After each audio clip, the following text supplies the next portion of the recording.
Right, this is the third out of the 3 videos that I plan to make for today. And as you would have just seen as I edit the video, I've got some notes from a couple of books that I've read or that I've seen on YouTube and was listening to in an audiobook style, but it on the video has the pages that you can read as the guys saying what's on the book. And that goes to the both of them. I found this channel yesterday when I saw the first quote that I put down in the notes, and from then on I subscribed. I'm not sure if I did it instantly, but I certainly wanted to do it to have quick access to that sort of information which I could use and then immediately apply, not through going out of my way to read every single book and listen to the audio all the way throughout from start to finish, but instead looking at things that I think resonate with me or that are important to me, and using information that resonates with me in my life and applying it in my life. And these 2 quotes that I've got are just that. The first quote comes from the very end of the book on YouTube, which if I remember, I'll go out of my way to link, likewise with the second one. And the second quote from this that I've put down is the imagination one, is from the very start, like the very introduction of the book basically. And I'll now go into, that's the context done, and I'll now go into explaining my thoughts on the very first quote and then go on to the second one. So here goes. This was a massive reality check. I was like, whoa, whilst I was just watching this in bed, and I went to sleep at around 4 or something like that. But there was a lot going on. I think, although I say, oh, that's me. Although I say I would want to sleep at those times, that is when it does get very peaceful, as my parents would be asleep and it would just be hearing myself outside. So that could be another one of the reasons why I stay up so long anyway, outside of a habit, just looking at the videos and the blue light suppression that's going on there, which I forgot about. But yeah, anyway, this was a massive eye-opener, and I'm fully convinced that I could have been scared of me because I didn't understand this, and I'd be having so many anxiety attacks based on the fear of death, and just basically making myself suffer mentally, like through imaginary thoughts and situations that hadn't happened, that both were sometimes based on true stories, which I further added to in my imagination, and that weren't based off true stories whatsoever. I've caused myself in my mind physical pain and also emotional agony through thinking those sorts of thoughts, physical stress over situations that haven't happened, which I'd physically and actually tense up over. Now, this, as I'm thinking of saying in my mind, is a problem. That's the first word that comes to mind. It's something that is really, really agonizing. That's no joke. And it's something I've been doing to myself, mind you. All of that sort of suffering, I'd be doing onto me. It'd be me doing it onto me, just from lacking this understanding of just from that one sentence about experiencing fear because you're scared of your own thoughts, and basically therefore in my mind scared of me. And now when I walk on the street today and when I see some people that I would once feel scared of, I understand that I, at bare minimum, let me say that again, I at bare minimum I'm not at least feeling as scared as I once was of not only these people that could cause me harm, but of myself as well. Now, it predominantly be men that are around, men or teenagers that look like they could do some damage from the fears I'd have based on the skate park dreams that I spoke about. Or not skate park dreams, sorry, the skate park and dreams I had related to that, or so I thought they were back then. Not to say that not to try and imply that they are, but they might not have been. I talk about this back in my 1 year life transformation journey video. If you want to check that out,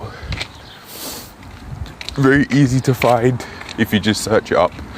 Just put maybe a calisthenics journey, 1 year life transformation journey, and you'd see it. It's a 2.5 hour video explaining how far I thought I'd come by that point. And yeah, going back to that, I really think I've made major improvements with like further tackling this thing that in the English language we've decided to call fear. Definitely. Because I now immediately have been, literally instantly, like the flip of a switch, have been feeling calmer from moment to moment. And that's going to carry on the premise that I keep on remembering that. And I keep on repeating that in my head automatically so I can remember it. Think it over and over and over again so it becomes a habit, seeing as the saying is we're a creature of habit. And I'm saying that in reference to the book called The Compound Effect by Darren Hardy, which I spoke about yesterday, in the day 439 log part 2. And as a part of that thumbnail, I put the page that I was looking for, and which has the main message, which is you, and then goes into arrow, and then it's choice, a decision, then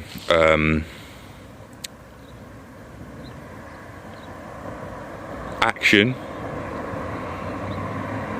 and then habit, repeated action, and then I think there's other things in between that and goals, but it's on the thumbnail and it can be easily seen. Or if you haven't seen the thumbnail and you have the book, then you can find it within the habit section. So there's that, and I'm going out my way to use that knowledge, of making it a subconscious piece, an information that's within the subconscious mind, through thinking it consciously again and again and again, as it says how thought patterns and habits in the subconscious mind work, from initially thinking them consciously as a habit, a repeated action over and over and over again. Yeah, so there's that, and I'm done with that for now, so I'll speak on the second quote, which is about imagination. Imagination is more important than knowledge. Now, I personally think, after hearing this, I think that fear-wise explains why I was the way I was before that situation where, in a hostile way, I got approached by 4 people, which was led by the one guy, the one teenage boy, and explains why I was the way I was before then, during that point in my life when I was dealing with it, and why I am, how I've been able to recover from that, and how I've got to this point now. One of my sisters said that at around 19, she'd experienced a lot of anxiety, I think she called it, and this was way before I was that age, when I was in the very start of my adolescent stages maybe, and I hadn't experienced such a thing, and I wasn't even sure if it was true. I was just shoving that off and not thinking about it because I hadn't experienced such a thing. And I'd say that actually was at the time a sensible thing to do, in my opinion, because that fear that she experienced was the fear she experienced, not the fear that I would have necessarily experienced at the time. Not the same fear and not the same amount of fear. So just because she's experienced that doesn't mean that I would, is what I'm saying. And hence, I actually think that was a sensible decision to shrug it off, because that was her feelings on the matter and her problems maybe as well. That meant that she thought that thought and expressed that thought to me. I didn't have this knowledge back then, and when that fear-inducing moment happened, and well after it happened, my imagination just ran wild. I put myself through so much pain, seriously. And it explains, without this knowledge and without going out of my way to read, because I didn't have experience like this with that fear quote that I put at the start of the video, the first one. I didn't have, at least recently, any experience of how powerful reading can be, especially if you're searching and going out of your way to read on things that you want to learn about and that you at some point in your life resonate with, which in this case is exactly what I have done. I'm not going out of my way to read books from start to finish, but instead just as I said, pick up pieces here and there to be able to use what resonates with me and apply that in my life.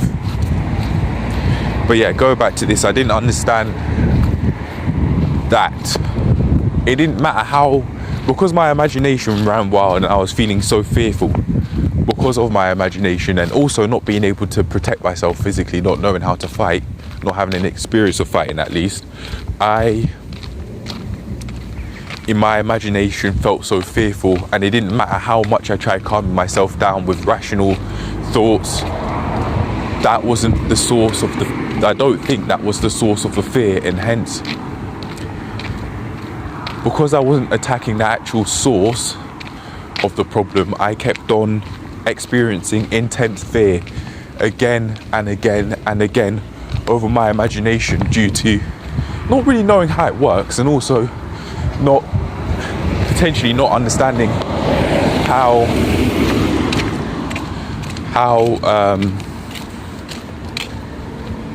they could affect me so intensely.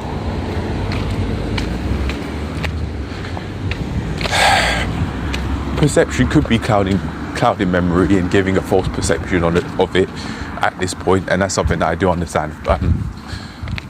Memories and perception aren't necessarily the most of honest sources to go with, because they aren't facts and figures that are necessarily the truth, but it's what I've got, so I want to talk on that. But yeah, as for this stuff, it explains why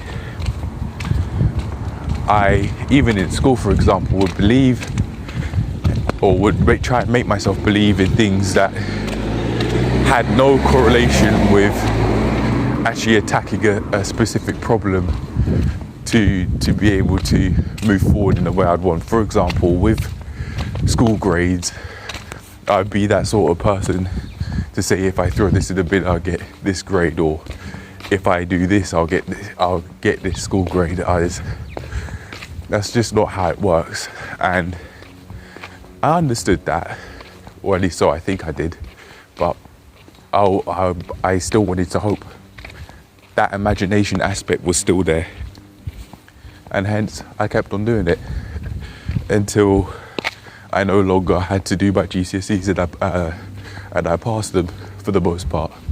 I didn't pass one, but yeah, that was an extracurricular GCSE that I didn't pass, and I have not needed to use the knowledge since, ever.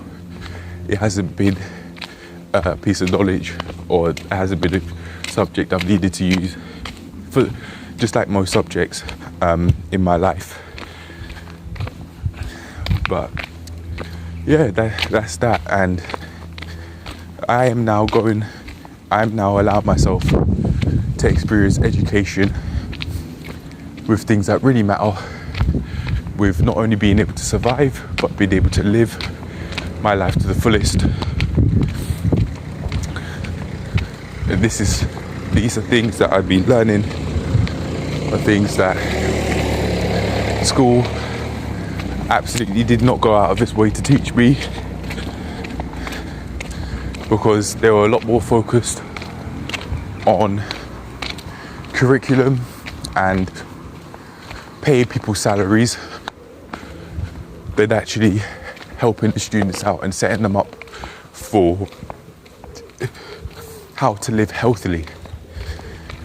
You're only just giving them a set of all of this stuff, all of that stress about GCSEs is just to have a small one-line section in the education part of the CV, which is right at the bottom, you know. All of that stress is gone. All of that stress students would be going through would be for that. But yeah, sometimes it really is ridiculous, I think. I'm not sure, is that a pathway? I'm not sure. I don't want to go there, just in case it's not. But yeah. Imagine that. That's such a massive realization, you know. But it's true. Literally gone through all of that stress during GCSEs to just have it. The GCSEs, the maths and the English that you got as just one line in the CV. But I didn't get taught that in school. We did, through work experience, start creating a CV, but as for like actually applying for work, that was, you know, we weren't able to do that because we hadn't yet got the GCSEs. But yeah, that's it really for all the school kids that are out there that might be watching and that have either watched throughout this entire video or have skipped to this point or point close by to this video, within this video and here in this part. That's it. That is all that you're going to use that those GCSEs for. That's it. Just to have it as a small part of the CV, a one line, which is right at the bottom of the CV, which for the most part employers aren't really going to look at. That's it. All of that stress, and then once you've passed, and you might go on to something else, go on to get eaten and chewed out of the school system, chewed and spat out of the school system. Then you realise in A-level, for example, that it didn't really matter, because it didn't. But back then we might not have understood how much it didn't really matter. You don't have to pass any of your GCSEs to be able to survive and live your life to the fullest. You don't have to. It's not by force. Now, how you go about getting the money is a different situation, but what you'd really need is the money to be able to not only survive but live life to the fullest. To be able to replace your resources, maintain your resources, and gain access to new resources that you think would benefit you. That's what really matters. And with that, regardless of how many qualifications you have, then you'd be able to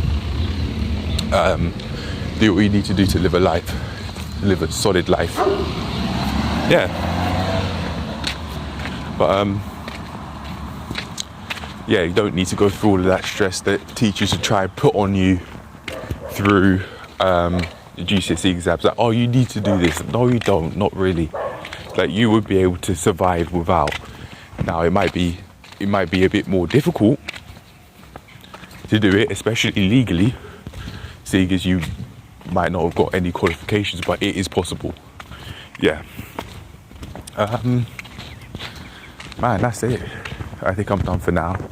I feel happy with the work rate that I've gone and produced today with these videos, and I want to certainly carry on reading. I'm just really started to understand the power of reading. Reading the stuff that nourishes the mind, the right stuff, the stuff that's going to help you and be beneficial to your health and where you want to go in life, that stuff is what matters. And I'm talking about the power of reading those sorts of books, or listening to those sorts of books if you're going for more like an audio book style. But yeah, that imagination quote, it explains a lot. Seriously, it explains why I'd have so many sexual thoughts. But just wanting to do sexual things, or to date and just basically do sexual things within that. It explains a lot. It explains why I was feeling so much fear, because I wasn't necessarily going out of my way to consciously tap into the power of imagination, and going out of my way to focus on things. Attention control, like Tracy Marks, I think her name is, says, like she said, could have been in a deficit of attention control in this, and therefore in a place called the default mode network, as she says, which is stimulus independent thought. So you don't have to do anything to think said thoughts. And that's where the anxiety attacks I'd have and make myself experience and go through came from, this place of stimulus independent thought, that especially in combination with my situation that I'm really trying to improve and that I feel ungrateful for, would just further set the foundations of misery in stone. Not only from my life situation, but from this stimulus independent thought, when I'd allow myself to just wander in thoughts, or allow my mind to wander in thoughts. I'm quite confused, and I worded it that way I did initially before correcting it, because am I not my mind? I am the full unit. I certainly am not just my brain and my abilities to think, but it certainly is, I'll say it like this, it certainly is a part of me. I obviously am not just brain matter. Or if I were, and it was just my brain that existed and everything else would burn off, I wouldn't exist. I would not be conscious and alive, I'd be dead. But yeah, anyway, just we video. I made all videos, so I'm out. Peace.